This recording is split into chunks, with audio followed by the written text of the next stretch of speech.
The International Day for Rural Women is a day that focuses on gender equality and empowering women in rural communities. The day recognizes the critical role and contribution of rural women in agriculture and development. It is observed on the 15th of October each year. To talk more on this, we're joined by Bongiwe Mahlangu, a facilitator at National Movement of Rural Women, and Margaret Ghogha Molomo will also be joining us. She's an environmental activist and she'll be joining us for this conversation. Bongiwe, good evening to you and thank you so much for your time this evening. Let's begin with the significance of a day like tomorrow. Good evening and thank you for having us. The significance of the day is us commemorating and celebrating the women in the rural areas. It's also about us looking back how far we've come and the challenges that women in rural areas are facing. It is also to see how far we've gone, because this is a process. We'll keep on checking on how far we've gone and what else we can do as communities where we are. So the day is really there for us to see that there is a rural woman in the rural areas and what role they play in terms of, like you said, the agricultural sector and developing the places where they are. And looking at a day like tomorrow, in fact, which is World Food Day, and today when we, are pausing to remember women in rural areas, there can't be, one that exists without the other, because they're quite critical when it comes to food production as well. Of course they do, because women play the role of even getting up in the morning and fetching water from kilometers of where they stay in rivers, and they try to make sure that they have food on their table. So it is very important, especially with the pandemic that there was, that they keep on working and increasing production levels and they keep their communities fed. So it is very important that the women are recognized, because they are there, but in most of the time we don't get to recognize the work that they do in how they are able to contribute in making sure that there is sustainable development and also that there is food security. I know you just alluded to it, but do you think that there's really an understanding of just how much of a contribution they make to the economy? Women that we work with, especially at the National Movement of Rural Women, agriculturally, so to speak, work in gardens where they produce vegetables, where they have chickens and they rear chickens. They also have layer projects. So that is where, as National Movement of Rural Women, we are able to say, this is how a business works, and if you can, please feed the community and be able to also put food on the table for your families as well. So the contribution that they do make is quite big. It's just that society and the community doesn't see it the way that you would see it if you were more involved with the rural women. And what would you say are some of the persistent stereotypes, that continue to stand in the way of these women really being recognized for what they are? Because we see sometimes that their rights are not even recognized as they should be. Yes, just to name one of the biggest obstacles is 20% of women worldwide are owning land. And I'm not talking just about South Africa, I'm not talking about Africa, I'm talking globally. And that is one of the obstacles that women face in actually accessing land. And when they access that land, it might not even have the correct infrastructure, such as a borehole or water, for them to actually be able to produce whatever it is that they would like to produce. So those are the other obstacles. And as well as you will find that when they are looking for land, there's still the gender inequality to say, why would women need land? Or why would women given land. You also find that when a man has been married to a woman and he dies, then that land might be taken away from her. So we still have those type of issues that we still need to deal with, and we also still need to make women aware of their rights. That's where our social support, social justice support comes in, to make women aware of their rights, whether it's marriage or family or land, and access to social services.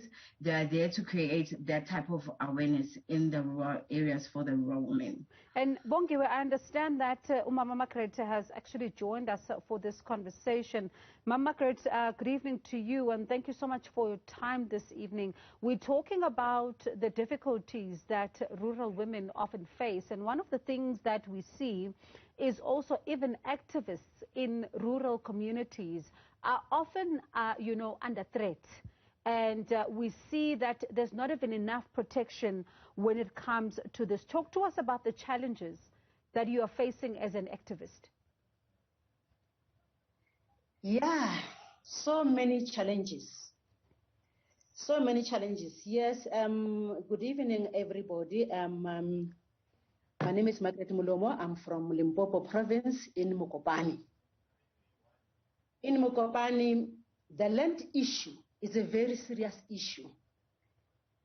We thought to fight hard as women after realizing that they don't recognize us as women when coming to owning the land. So it's a pity with Margaret, because Margaret is fighting tooth and nail for women. As for women to have or to own the land, because we depend on farming, if I can say. For our children to eat, we had to go to farming. But look, our traditional leaders, our government, you name them, I can name them. They're just scraping our land forcefully. They don't even want to know. When you go to traditional office, you complain about the land. They'll just tell you that, look, you are a woman. I don't know if ever it's a sin to be a woman. The land belongs to women. We are the one who's working on this land. And what men are doing on them. While you are fighting for the land, Mama Margaret, is your life also at risk? Of course it is.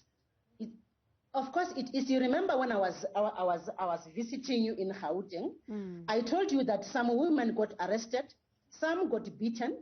You know, we've got a lot of cases with traditional leaders in our Makulering police station, even at the High Court in Polokwane. The mining industry in Mokopane is playing a very big role when coming to taking a land. Forceful removal for women. But when coming to men, I don't know what language do they use. Do they give them money or what? Our men are also selling us when coming to land. They just come and grab your farm. When you ask, we have talked to your husband, we have talked to your uncle, we have talked to your grandfather. What is that? We need to be respected. And after taking the land, ask me, where do they take that money to? Misuse the money. Children end up suffering. Women worse.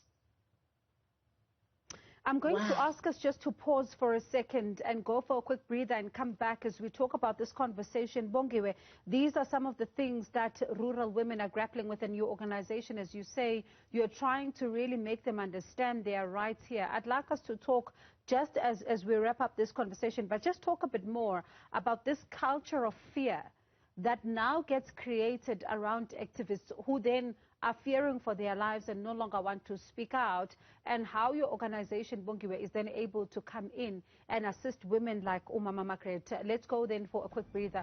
When we come back, we continue with this conversation. Let's round up our conversation now, looking at the plight of rural women as we remember the International Day of Rural Women, and also, looking at tomorrow when it comes to World Food Day. And these, of course, are synonymous with one another. But one of the things that we're talking about here is the difficulties that rural women often have to navigate. And if you were listening to Mama Margaret, there's quite a lot that they're navigating, and some of them are even losing their land under, dubious means. Mama Margaret, one of the things that you mention is just the difficulties that women in these rural communities are facing, particularly when they are activists, and you talk about, their lives that are then in danger. How much of a protection is there for such women who are, whose lives are under threat? It's very sad, my dear. It's so deeply sad. And like a day before yesterday, one of our women, an activist, she was hijacked, beaten brutally. When you call the police, they're doing nothing. I'm not afraid to talk. The Mahulering police, they are doing nothing. Instead, they stand with the mine. They're doing nothing. There's no protection.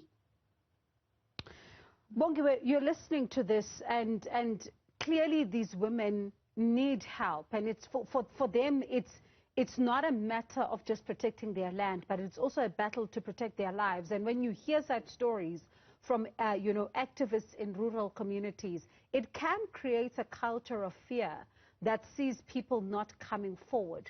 How does your organization begin to assist such women to find their voice? This is a process. Therefore, we are also still learning, and what our social justice support does is to engage with women through workshops and community dialogues. And in those community dialogues and workshops, we bring in stakeholders such as the Department of Justice, Department of Social Development, to actually make them aware what they could possibly do.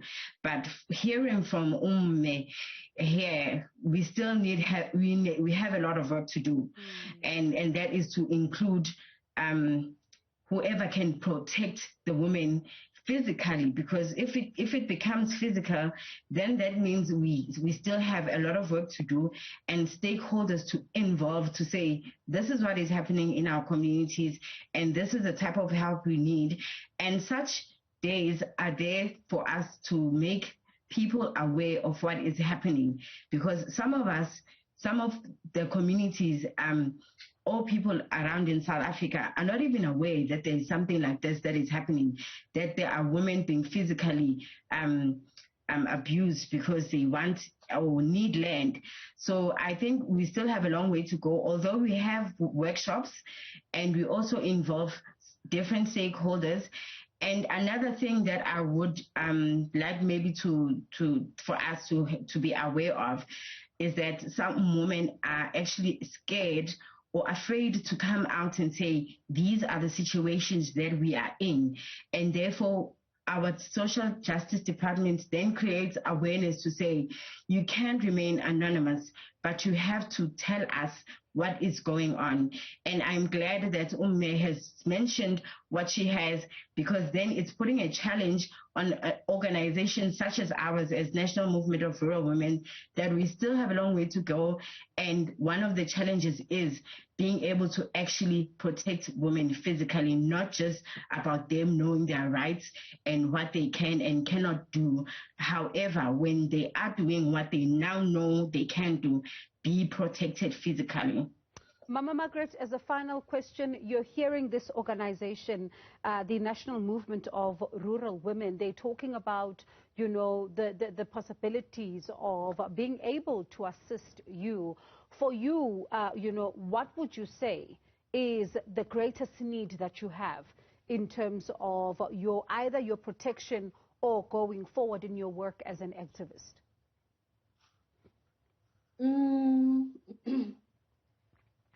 My dear, according to the research that I've done up to now, our battle it's a losing battle, because everything is starting from national.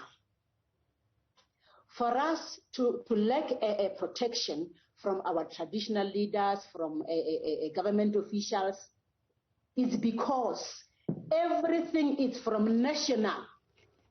So I wonder if this organization will manage. You go to High Court, can you imagine a judge siding with the mine? Remember, we are activists. We don't have money.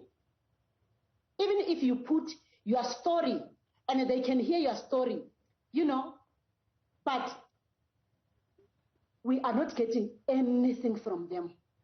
Why? Because it's from national. It's from national. Our presidents, their wives, you know, our deputy presidents. You know, yesterday I had a meeting in Gauteng with the DMR, government officials of DMR. We never entered the meeting in a very good spirit. It was a fuck meeting because I said we are going to fight until we die. You can see that these guys, there is a motive behind. They know that we can fight left and right, but as long as they're owning shares from these mines, we will never get our land back. They get money. They pay. All right. Thank you so much, Mama Margaret. I'd like to apologize to the viewers there for the strong language that you used as you were expressing your frustration with the meeting you had yesterday. I'd like to thank you both for your time this evening. And I do hope that, Mama Margaret, you are able to get some kind of assistance in the work that you're doing, and maybe an organization that, you know, like the one that Bongiwe is representing tonight, might be able to assist in your work going forward, so that you also don't feel this heavy burden that you are clearly, you know, holding on to right now. Thank you so much to you both for your time. That was Bongiwe Mahlangu, a facilitator at National Movement of Rural Women and an environmental activist, Mama Margaret Ghogha Molomo.